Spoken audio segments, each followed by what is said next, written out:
Do you feel ungrounded?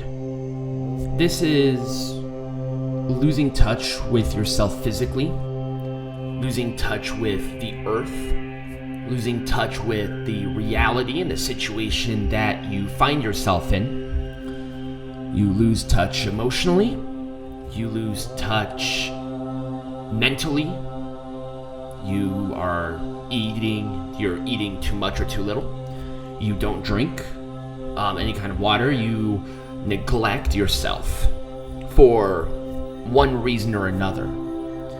That is being ungrounded. It is an incredibly important thing that maybe not a lot of people think about in their heads. I'm hungry, I need to eat. I'm not living in the clouds, I understand my situation. I'm not overweight, I'm strong. That's what that is. When you're ungrounded, you might do all kinds of not necessarily the best things for you things, such as eating too much or too little, staying up too late or lying in bed for too long in the mornings, making unwise decisions, rushing into things, procrastinating and delaying on things you shouldn't delay on, unnecessary purchases, picking arguments. There's a lot of things. They are symptoms of you not being you. They're symptoms of you just kind of going with the flow and not thinking. That's being ungrounded. It's dangerous. It's scary. And it can really put you in a state of absolute hell for the benefit of people who don't really care. So, if you want any kind of more specifics, it is, there are a lot of high energy, low energy flows when it comes to being ungrounded. Do you find yourself being in a trance or vegging out? Do you see a loved one do something similar where they don't seem like themselves? You guys feel generally tired, apathetic, lethargic. This mode, being in a trance, tends to go into depression, being cut off from your feelings. You don't have any motivation, you don't have any energy, that kind of stuff.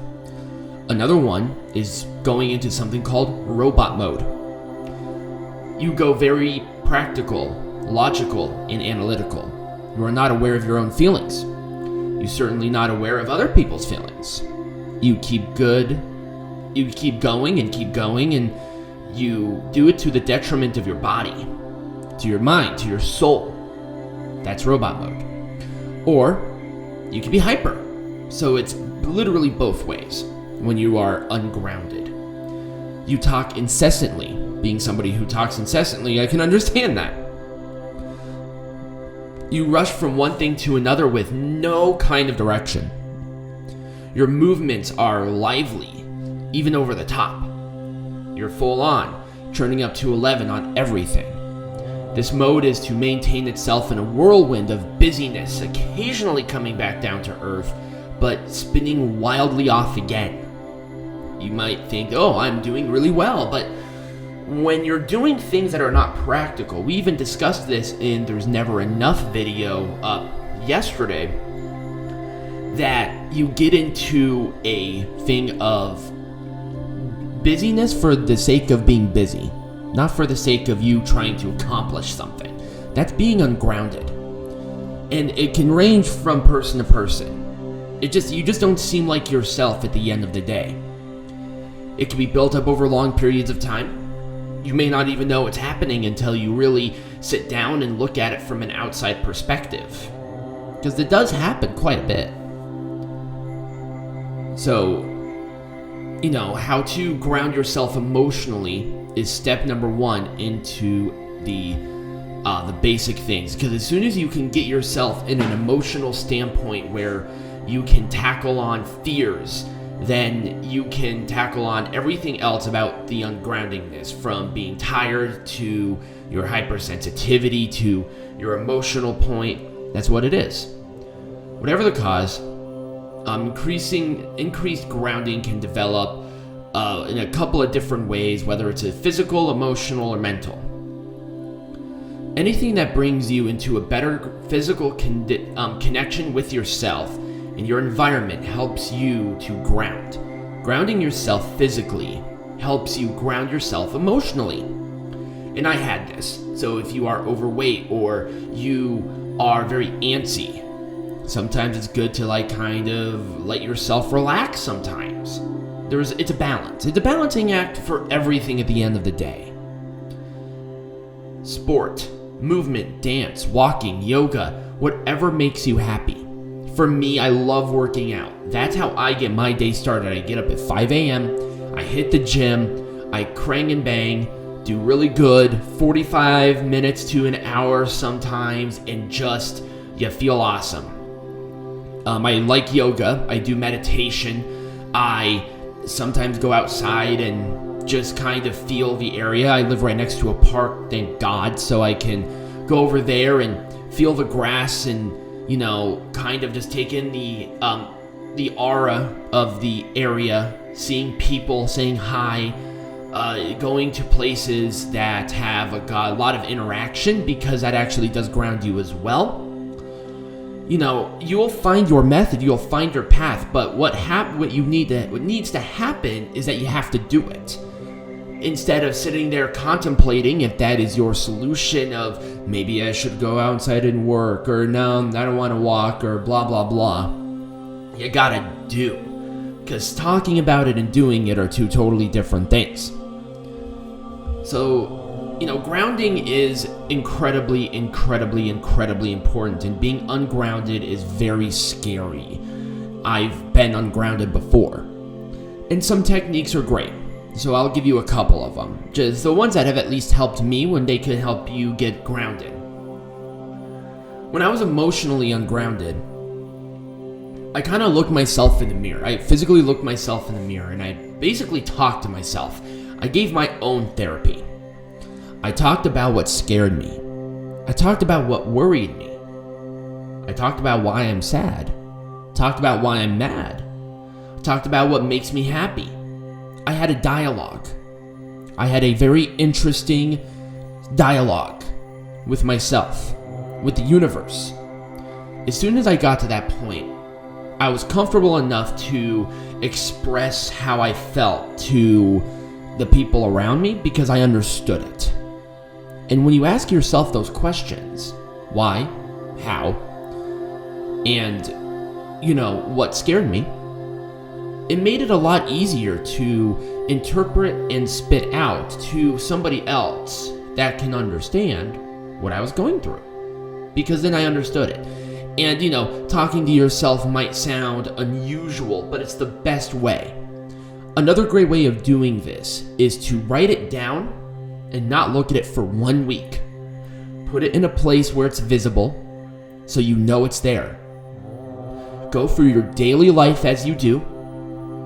Try to be a little more positive, but then read it. For me, I wrote myself a letter. I did that as well. And it was a letter of my fears. It was a letter from me to me and who I wanted to become at the end of the day. And when I left it and I came back, I saw the emotion.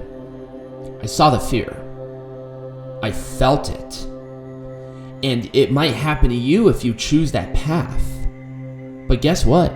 We all have to if you want to reach inner peace. Because if you are afraid, that's good. You have to. You should be excited to be afraid. Because when you face those fears, you conquer them. That's why they're fears. Don't go crazy. Take your time. Maybe movement is how you become grounded again.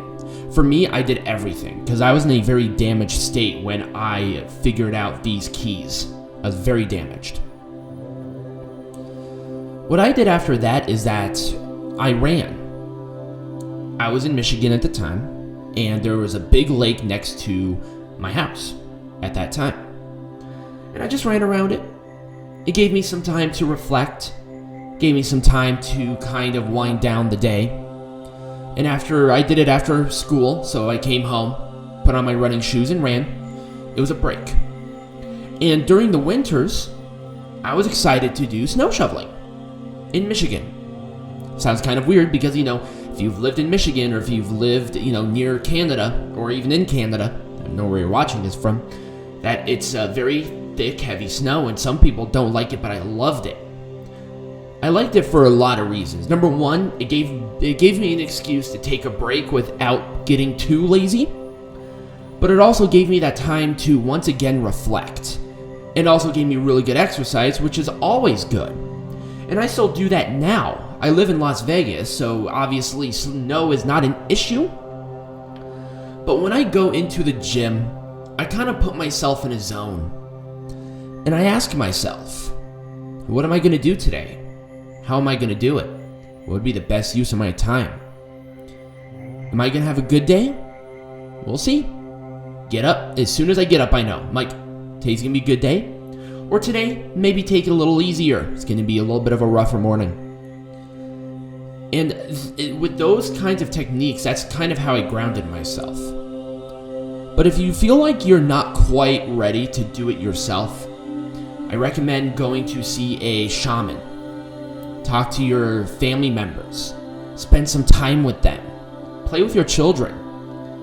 Spend some time with your significant other. Take them on a date.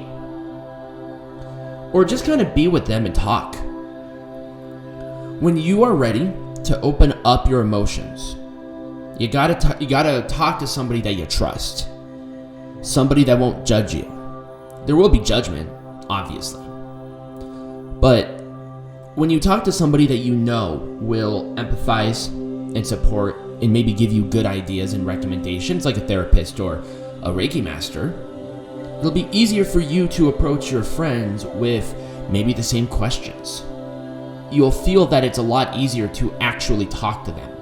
And that's another grounding one. Communicate. Communicate with somebody. Somebody random and new every single day. I do it every week now, but before COVID hit especially, I went out, generally to a bar or something, grabbed a drink, and I struck up a conversation with the person next to me. It was enlightening. It was amazing. And I really enjoyed it, and I still enjoy it now. I'll do that at the park. I'll pass by somebody, or I'll give them a compliment. Just talk to one person, even if they don't communicate back. It's good to at least have that, that skill. It's a very good skill to have. My last recommendation to feel grounded is actually going to be the opposite of talking to somebody.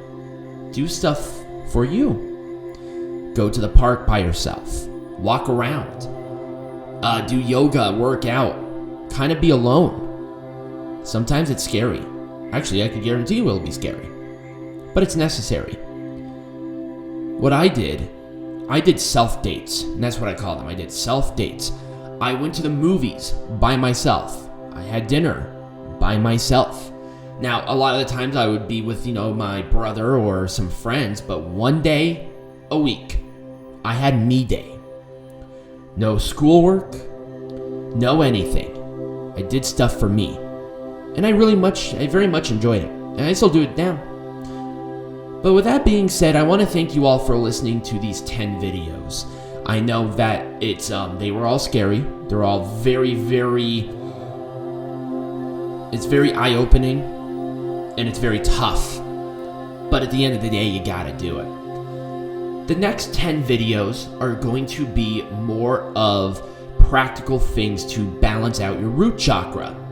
This is grounding your energy, being present, your body awareness, loving yourself, going to nature, feeling safe. So I hope you do join me for those starting tomorrow. And I hope you all subscribe to this channel, like this video, share it with your friends, and I hope you all have a wonderful rest of your day.